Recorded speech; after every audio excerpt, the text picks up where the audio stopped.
Wishes Fulfilled, Mastering the Art of Manifesting by Dr. Wayne W. Dyer. Part 2. The 5 Wishes Fulfilled Foundations. Everything which you can conceive and accept is yours. Entertain no doubt. Refuse to accept a worry or hurry or fear. That which knows and does everything is inside you and hearkens to the slightest whisper. Yule Stanley Anderson. Chapter 4. The First Wishes Fulfilled Foundation. Using your imagination. Imagination is more important than knowledge. Knowledge is limited. Imagination encircles the world. Albert Einstein. While walking down a crowded street in London many years ago, I noticed a window display devoted to the English poet William Blake. There was a quotation on a sign in the window that I read over and over. The words seemed to touch my soul, and I was prompted by an internal calling to write those words on the back of an envelope. Blake's 200-year-old words resonated strongly with me. I had a curious knowing that I'd one day be writing about what he'd had to say. Fast forward some 10 years later to the day I began writing this chapter about that most mysterious function of our human lives, our imagination. During the morning, before settling in to write, I was searching for some tax records in a desk drawer. Unsought, the Blake quote, scribbled on the back of an envelope, which had long ago been misplaced, appeared. As I grabbed the 10-year-old envelope, I pondered for a moment how divine synchronicity is always working, moving the pieces around while our egos believe we are in charge. Here I was, ready to begin writing a chapter on how to use your imagination, and today of all days, these scribbles reappeared after a decade of being lost. How could I ignore this synchronicity? So I share these words with you from my spiritual mentor back in the 18th century. The tree which moves some to tears of joy is in the eyes of others only a green thing that stands in the way. Some see nature, all ridicule and deformity, and some scarce see nature at all. But to the eyes of the man of imagination, nature is imagination itself. The greatest gift you were ever given was the gift of your imagination. Within your magical inner realm is the capacity to have all of your wishes fulfilled. Here in your imagination lies the greatest power you will ever know. It is your domain for creating the life that you desire, and the best part of it is that you are the monarch with all of the inherent powers to rule your world as you desire. The essence of this great gift is found within another observation made by William Blake, the intuitive poet who lived at the time of the American Revolution. Writing in The Marriage of Heaven and Hell, he made this wry comment that is the great secret for living a life of creative manifestation. What is now proved was once only imagined. Allow yourself to contemplate this, as this one line of great wisdom sinks into your consciousness. Your imagination will then begin to take over. Look around you. Everything that you can experience with your senses was once in someone's imagination. This is the great truth that you must come to realize for yourself. In order for something to get into this world where things exist and are proved, as Blake says, they must first be placed firmly in your imagination. Without your imagination as the reason for future creations, the process of creativity is halted. You have this great power within you. It is a power that is virtually unlimited, and it has been given to you as your birthright. Before putting this gift to work, it is crucial for you to know that virtually all spiritual teachings have spoken of the power that Blake comments on in that insightful sentence. What is now proved was once only imagined. In the year that I spent researching and living the Tao for my book, Change Your Thoughts, Change Your Life, this truth jumped out at me in the lines of the 40th verse of the Tao Te Ching. Being is born of non-being, was Lao Tzu's observation 2,500 years ago. The visible world of being originates in non-being. Some 500 years later, Jesus would tell his followers, "It is the Spirit who gives the life." John chapter 6, verse 63. I could go on through all of the great spiritual traditions and offer you quote upon quote that states that it is in the invisible, formless realm that the originating spark of life begins.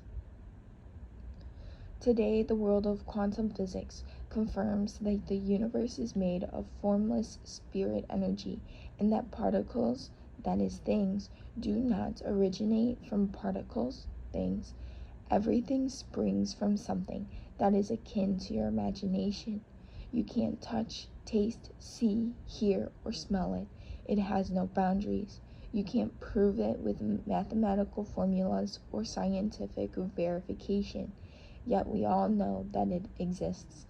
These invisible thoughts that you have, these ideas that continue to percolate within you, these fanciful images that are always with you, are beyond the scope of science to prove or disprove. I love this observation made by Max Planck, the father of quantum theory. Science cannot solve the ultimate mystery of nature, and that is because, in the last analysis, we ourselves are part of nature, and therefore part of the mystery that we are trying to solve. You simply know that you have an imagination, and that this imagination is the source of all being.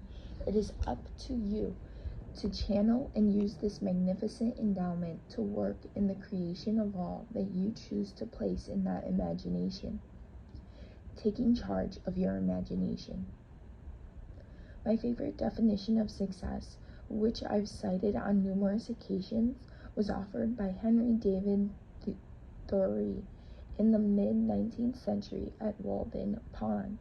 If one advances confidently in the direction of his dreams and endeavors to live the life which he has imagined, he will meet with a success unexpected in common hours.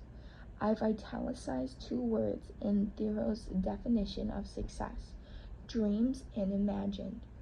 What Thoreau is saying is so important to you today. Be willing to dream and imagine yourself becoming all that you wish to be. If you live from those imaginings, the universe will align with you and bring all that you wish for, and even more than you imagine when you were living at an ordinary level of consciousness, or what Thoreau calls common hours. Keep in mind this basic axiom: if all that now exists was once imagined, then what you want to exist for you in the future must now be imagined. You'll see as you read through these foundations for fulfilling your wishes that using your imagination involves more intensity on your part than just imagining an occasional wishful thought.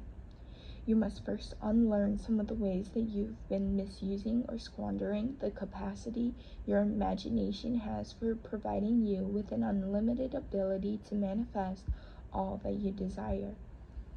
Thoreau called it advancing confidently in the direction of your own dreams. Unfortunately, most of us have learned to do the opposite with our imagination, and instead regularly use it to develop mental habits of advancing in precisely the reverse direction of our highest dreams for ourselves. In the next chapter, I address in depth how to utilize the I ams and live from your I am God awareness, beginning with your imagination. Recall that I am God doesn't refer to your body in any way. It refers to the birthless, deathless, changeless spirit that remains in all the changing forms your body takes every moment of your temporary life here on earth. It is important that you recognize a few of the imagination missteps that will block you from fulfilling your unique desires. Remember that your imagination is yours and yours alone. You have the inborn capacity to use it in any way that you choose. No one else is responsible for your imagination, and Anything placed in your imagination and held there ultimately becomes your reality. Nikos Kazantzakis reinforces this idea by giving these words to his fanciful character Zorba in his book Zorba the Greek, who always lived his life to the fullest. By believing passionately in something that does not yet exist, we recreate it. The non-existence is whatever we have not sufficiently desired. This is the power of your imagination, when what you desire is imagined sufficiently to make it your reality. Don't diminish this great gift by using it in a way that is antithetical to its I am God original nature. Perhaps the most common misuse of imagination is stressing what you don't want for yourself. This is the largest category of misusing imagination. Start paying attention to general conversation, and you will be astounded by how incredibly prevalent it is. Imagining that finds expressions in phrases like, I don't deserve prosperity, I am always so unlucky, things never work out for me, and I am unhealthy and cannot be healed, are the kind of ideas that may have been entertained since childhood. Highly functioning, self-actualized people simply never imagine what it is that they don't wish to have as their reality. Begin noticing and being careful about keeping your imagination free of thoughts that you do not wish to materialize. Instead, initiate a practice of filling your creative thoughts to overflow with ideas and wishes that you fully intend to manifest. Honor your imaginings regardless of others seeing them as crazy or impossible. Recall the words of Kazantzakis and passionately believe in that which is in your imagination and which does not yet exist on the physical plane. Some rules for a healthy imagination. Rule number 1 is never place into your imagination any thought that you would not want to materialize. Rule number 2 is of equal importance. Never allow your imagination to be contaminated by ideas about how your life used to be. You need faith in your power to make the non-existent your reality. Just because you haven't experienced the magic of the non-existence appearing in your daily life is no reason to poison your imagination with the thoughts that got you where you are now or have been for most of your life. I can't help it. I've always been that way. Are statements indicating how you've used your imagination in the past. These lead back to the ordinary level of awareness that I wrote about in the first chapter. Now you must be willing to change your concept of yourself, and you cannot do that by hanging on to those old ideas that once were your truths. Those truths have kept you from achieving the complete fulfillment of your dreams. Your imagination can undergo a complete overhaul. Replace the old ideas of, I've always been this way, it's my nature, it's the only thing I've ever known, with I am God, I am capable, I am strong, I am wealthy, I am healthy, I am happy, or to use the words of Saint Germain, I am the conquering presence, I command this, I am presence, to govern perfectly my mind, home, affairs, and world. Use your imagination for the fulfillment of all your God-realized and God-aligned wishes. Expand your imagination beyond the concept of yourself that limits you to ordinary consciousness. Rule number 3 is a strong reminder that your imagination is yours and yours alone. It is a vast, boundaryless realm within you that no one else has access to.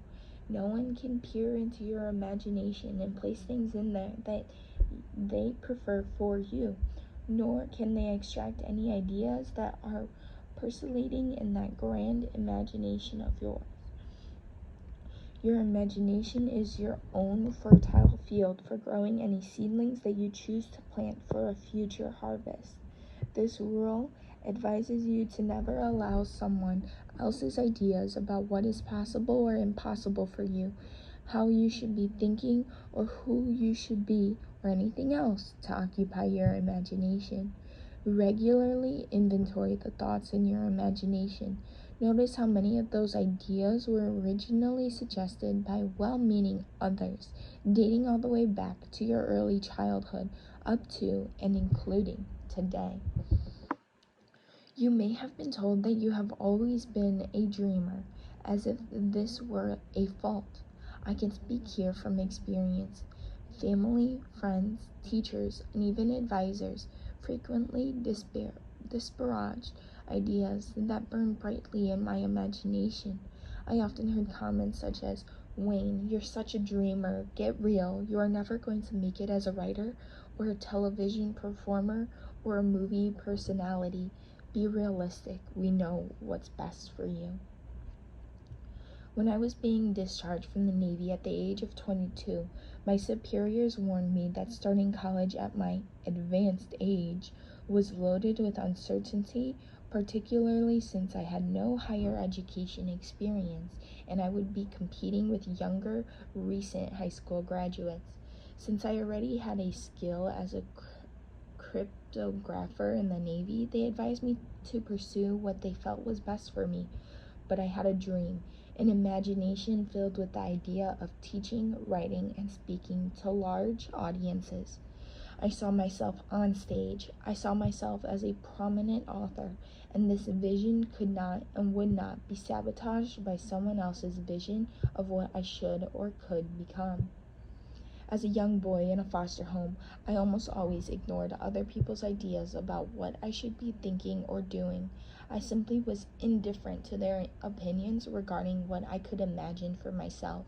I have carried this kind of inner discipline regarding my own imagination with clarity, refusing to allow external opinions to cancel or diminish what for me was hallowed ground.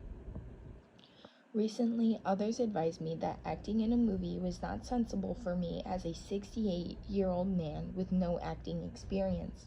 I once again remembered to hang the "Do Not Disturb" sign at the entrance to my imagination and proceeded to take acting lessons to adopt the self-enforced regimen that allowed me to create a movie. It is a product that fills me with pride today, all because I have diligently practiced Rule 3. Never, and I mean never, allow anyone else's ideas of who you can and or can't become to sully your dream or pollute your imagination. This is your territory, and a keep out sign is a great thing to erect at all entrances to your imagination. Generally speaking, the viewpoints of other people regarding how you should occupy your imagination involve their own self-interest. My naval superiors were really not so concerned with my own ideas about becoming a teacher, writer, and public speaker. They saw a promising naval officer in the making and wanted me to re-enlist to help fulfill their own objectives and quotas. And so it is with most well-meaning, self-appointed life coaches who tell you how you should be thinking about your future. Often they're trying to fulfill their wishes of needing to feel superior by advising others what to do. Frequently, the inclination to meddle in your imagination is a way to get something for themselves by persuading you of the folly of your dreams.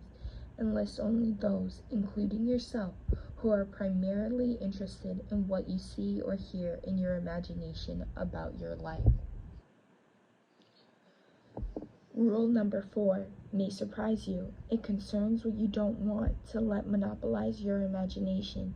Do not let your imagination be restricted to the current conditions of your life, or what I call being obsessed with what is.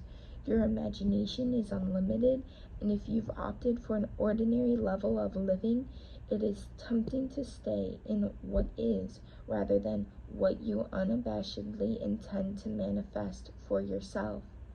Keep reminding yourself that everything that you've believed has gotten you to precisely the point where you are now.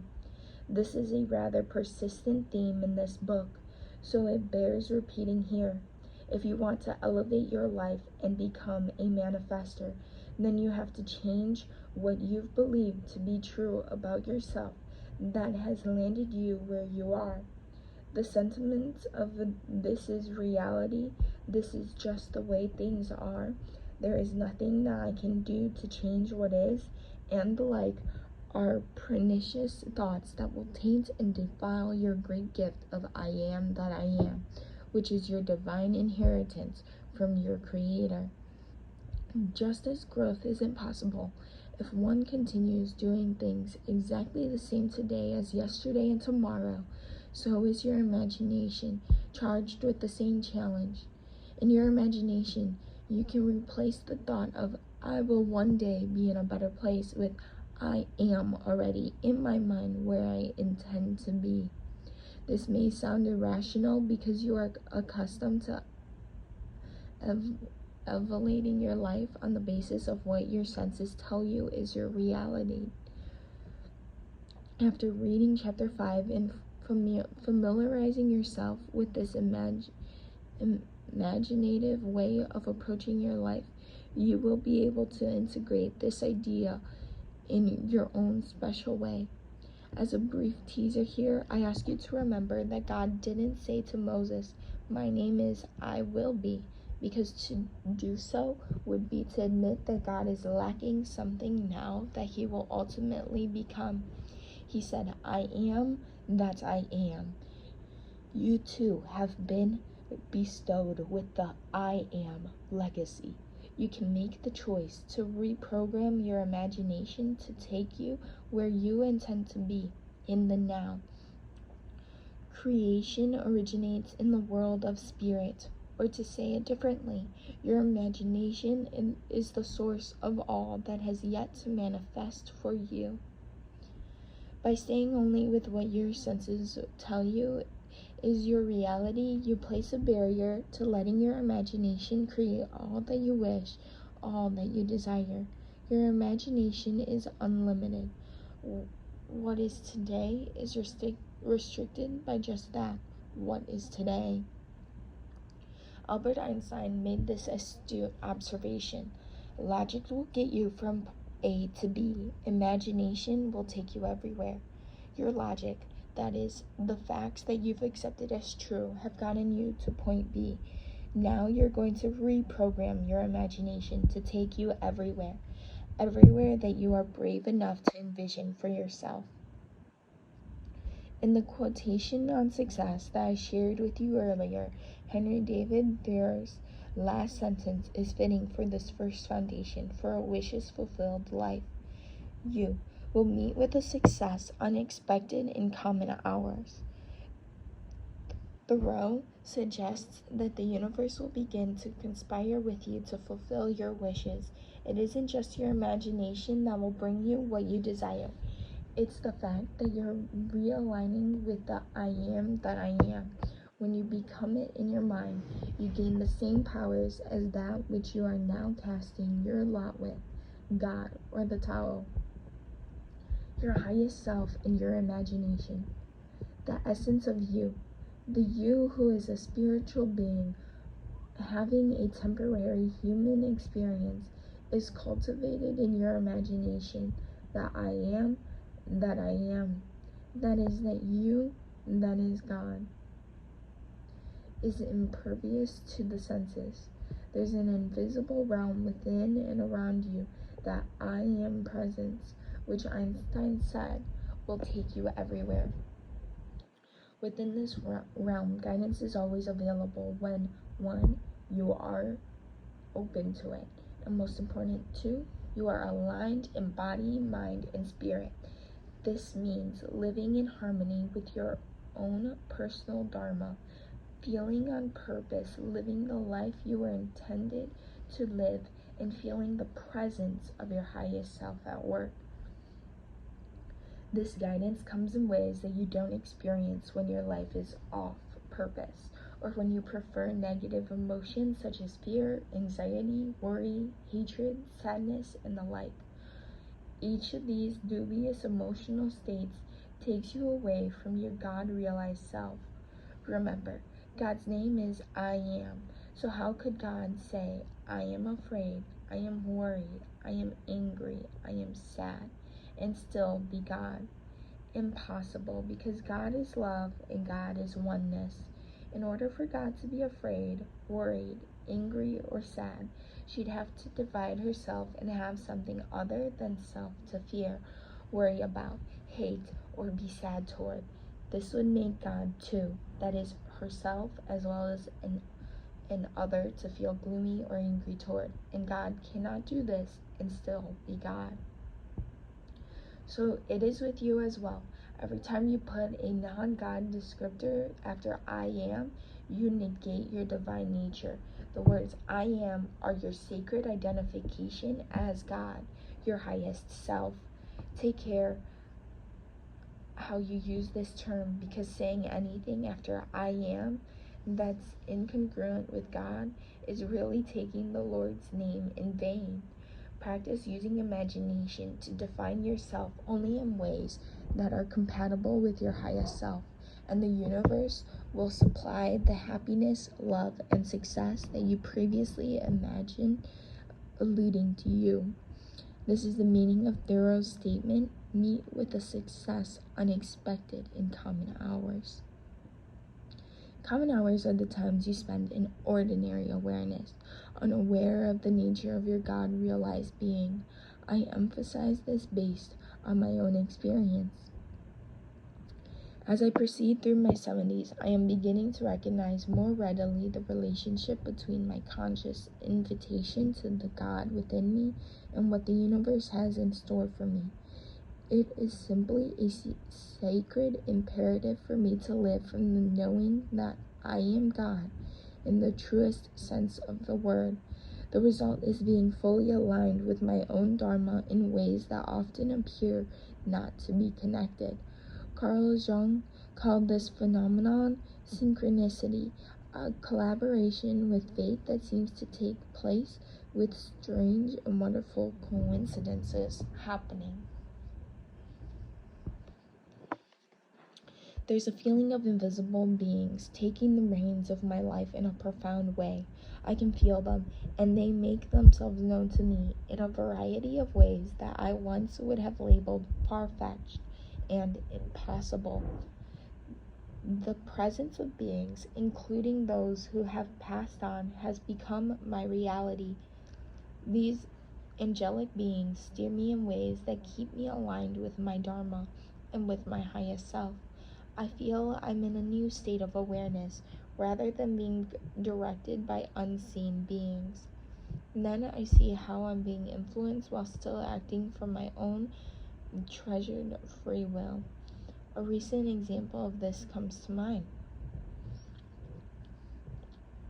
I was aware on my evening walk that I was taking a slightly different route as I turned in a different direction than was normal for me. After purchasing some food to take home, I chose to return home along a route I'd never taken before. On the way, I noticed a fountain and decided to stop for a few minutes. Then, as I walked along the path in total darkness, a man called out my name. Because I had done all these new things, I was aligned with someone who recognized me even in total darkness. We chatted, and I invited this man and his wife and their 2 small children into my home. Michael and Angela were on Maui to commemorate the death 9 years earlier of their 2.5-year-old daughter. We talked about their loss, and Angela said that she felt her first child's presence every day. She described it as a feeling of almost giddy joyfulness that permeated her daily life. Angela knew that her daughter's passing was a divine experience and that her angelic daughter was with her family at all times, and also attempting to teach Angela something that remained elusive but exciting to her. How many unplanned moves did I take in order for us to meet and share an evening discussing just what I am writing about today? Was I in charge, or was I being guided? Were Michael and Angela also being guided to that spot for this encounter to take place? I did not feel as if I was being steered. What happened was that I was aware just for a fleeting moment. I proceeded to let myself be guided without any sense of listening to extraterrestrial voices, anticipating something grand was going to show up. It was only later that I looked back and saw how all my non-routine moves were guidance of some kind that allowed that evening meeting to occur. What transpired in that meeting is what prompted me to tell this story, because it illustrates living from the place of allowing imagination to freely function. Something seems to kick in and generate circumstances to fulfill our wishes. During our evening together, I told Michael and Angela about my experience of an orb, an opaque circular feature that appears unexpectedly in photographs, appearing on my left shoulder in a photo while I was giving a lecture. The woman who took the photograph, Linda Melick, had this tiny mark expanded, revealing a collection of what looked like human faces right there with me as I was delivering a speech on the I Am discourses. It turns out that Linda's only son had passed away some 18 years earlier, and he was communicating with her using I Am as his channeled calling. Linda has thousands of photos of orbs that she picks up on her camera.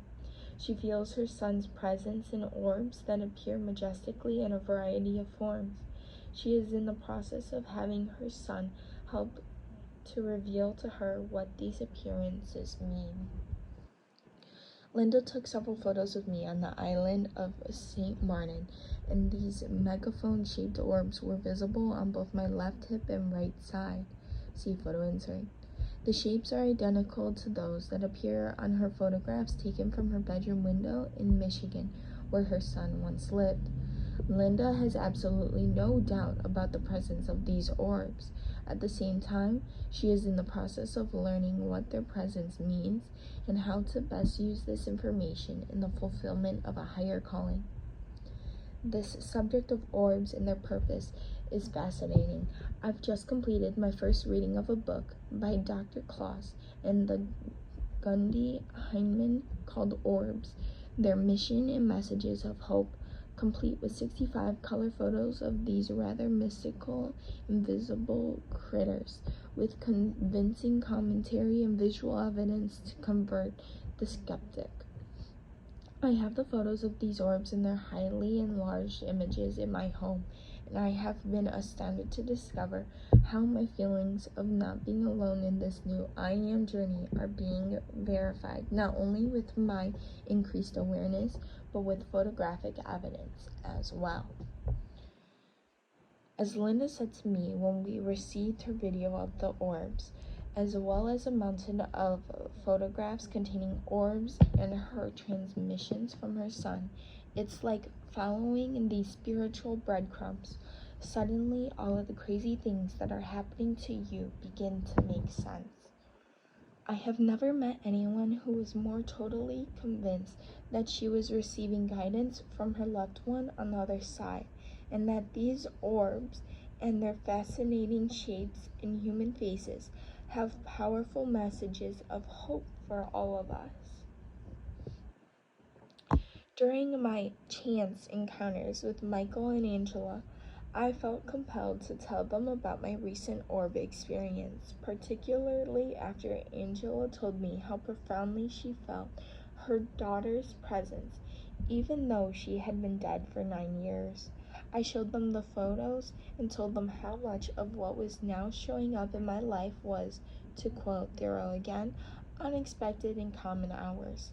I learned that they had hundreds of photos with orbs that they interpreted as their daughter's mysterious appearance, showing up to teach us all something.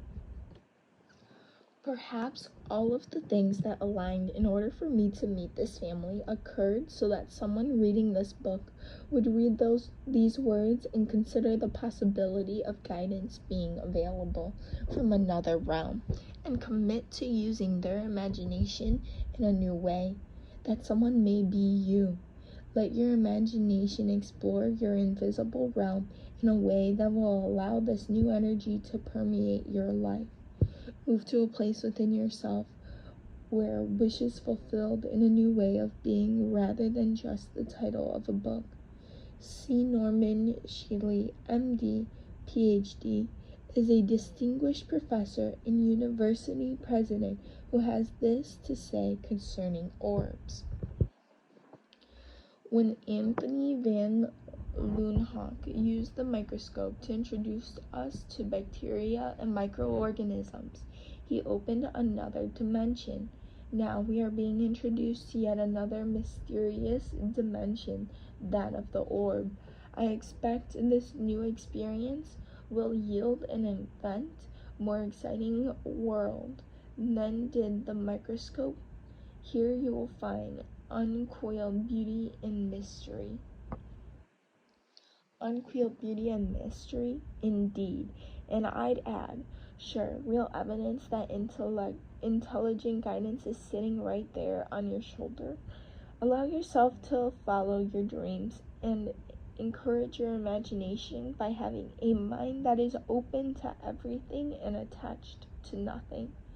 You will discover the bewildering world of synchronicity blossoming before your eyes when your imagination encapsulates your intention to manifest for yourself and others. This is because you align with the powerful God force that created form from spirit. As you've heard many times, with God all things are possible. This divine force awaits your imaginative energy. It can quite easily send the right people at the right time. Your highest self says, of course, though it appears mystifying at the time. This happens naturally when you turn your attention and imagination to God within. A secret sense of rightness lets you know you're evolving to a new level rather than living through your ego's limited ideas of who you are and what you can become. The presence of angels to lift you up when you are down, to rearrange things so that what seems like enigmatic, unexplainable circumstances is reality. Healing that seems blessedly baffling, the confounding showing up of financial aid at precisely the moment it is needed, the perplexing arrival of a book containing the information you've been desiring but has been eluding you, the unexpected phone call that gives you the answers you've been seeking, the sudden healthy shift in behavior of a loved one who was seemingly lost. The possibilities are endless. Congruency with the creative source of the universe in your own divine imagination makes what you wish for not only probable but dead on inevitable. I want to again refer to my spiritual soulmate Neville, the inspiration for me to write this book. He directs us to St. Paul's letter to the people of Ephesus. Now to him who is able to do exceedingly abundantly above all that we ask or think, according to the power that works in us. Ephesians chapter 30, verse 20. Neville suggests that the him in this passage, who is able to do more than we can think or ask, is imagination, the power that works in us. He states, understanding imagination to be him that is able to do all you ask, in attention to the power by which you create your world. You can now build your ideal world. Imagine yourself to be the ideal you dream of and desire. Remain attentive to this imagined state, and as fast as you completely feel that you are already this ideal, it will manifest itself as reality in your world. In the chapters that follow, I present at length the significance of feeling that you are ready in this ideal and the importance of the word attention in manifesting your new reality. As I close this chapter on the relevance and utter momentousness of your imagination, keep in mind St. Paul's words. There is a power in the universe that is able to go way beyond and all that you could and that you could ever ask or even think, and it works in you. What else could this be other than your own imagination? Stay in a state of grace and gratitude for this resplendent gift that is always yours to do with as you choose. 3 suggestions. Become adamant about your imagination being your private, sacred inner space.